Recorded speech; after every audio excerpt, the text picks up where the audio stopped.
Je vous salue au nom puissant du Seigneur Jésus-Christ. Bienvenue sur ma chaîne. Cette chaîne qui parle de la parole de Dieu, des louanges à Dieu et qui partage les conseils qui peuvent nous aider dans la vie. Je m'appelle Maman Marie. Aujourd'hui, nous allons continuer à lire la parole de Dieu dans l'épître de Paul aux Éphésiens, le chapitre 5 et le chapitre 6. Ce sont les deux derniers chapitres. Nous commençons par le chapitre 5. Devenez donc les imitateurs de Dieu comme les enfants bien-aimés et marchez dans la charité à l'exemple de Christ qui nous a aimés et qui s'est livré lui-même à Dieu pour nous comme une offrande et un sacrifice de bonne odeur.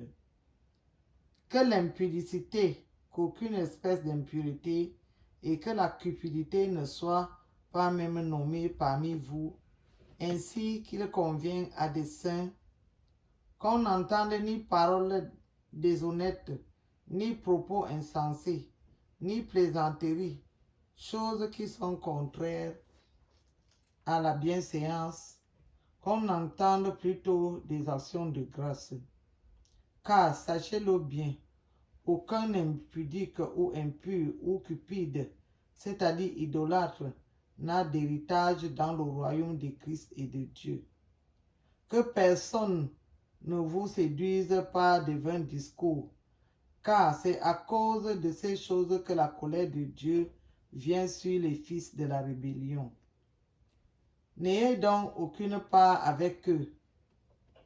Autrefois, vous étiez ténèbres, et maintenant vous êtes lumière dans le Seigneur. Marchez comme des enfants de lumière. Car le fruit de la lumière consiste en toutes sortes de bonté, de justice et de vérité. Examinez ce qui est agréable au Seigneur et ne prenez point part aux œuvres infructueuses des ténèbres, mais plutôt condamnez-les. Car il est honteux de dire ce qu'ils font en secret, mais tout ce qui est condamné est manifesté par la lumière, car tout ce qui est manifesté est lumière. C'est pour cela qu'il est dit, « Réveille-toi, toi qui dors, relève-toi d'entre les morts, et Christ t'éclairera. »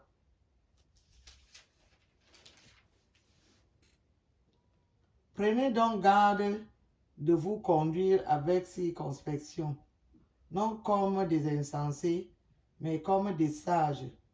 Rachetez le temps, car les jours sont mauvais. C'est pourquoi ne soyez pas inconsidérés, mais comprenez quelle est la volonté du Seigneur. Ne vous enivrez pas de vin, c'est de la débauche. Soyez au contraire remplis de l'esprit.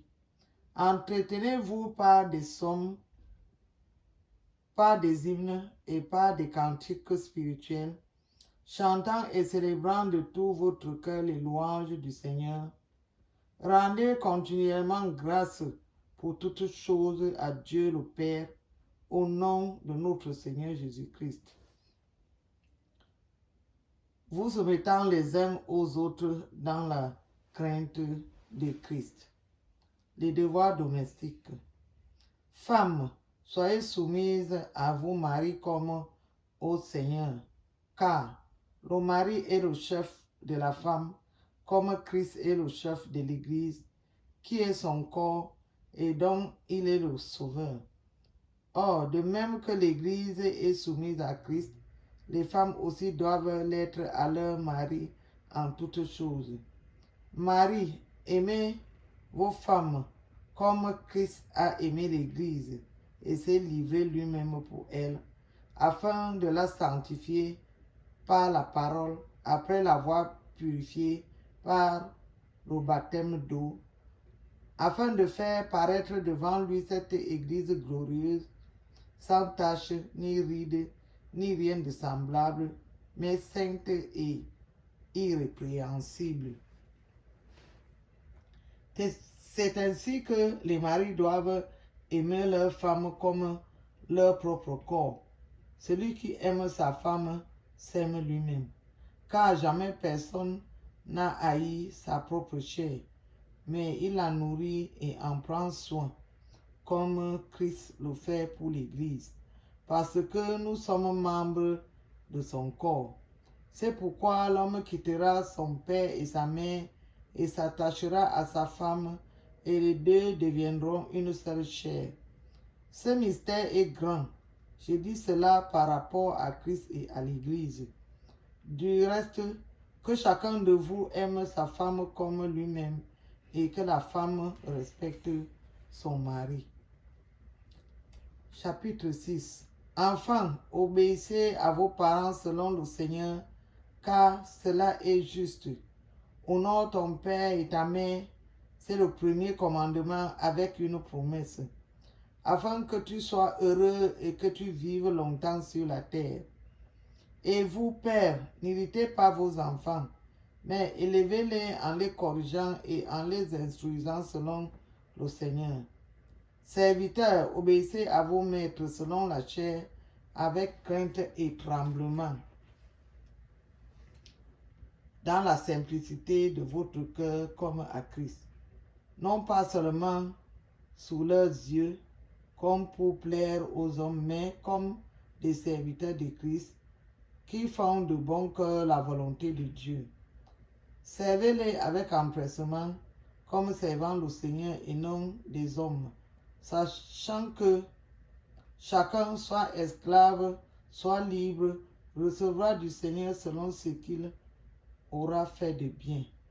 Et vous, maîtres, agissez de même à leur égard et abstenez-vous des menaces, sachant que leur maître et le vôtre est dans les cieux, et que devant lui, il n'y a point d'acception de personne.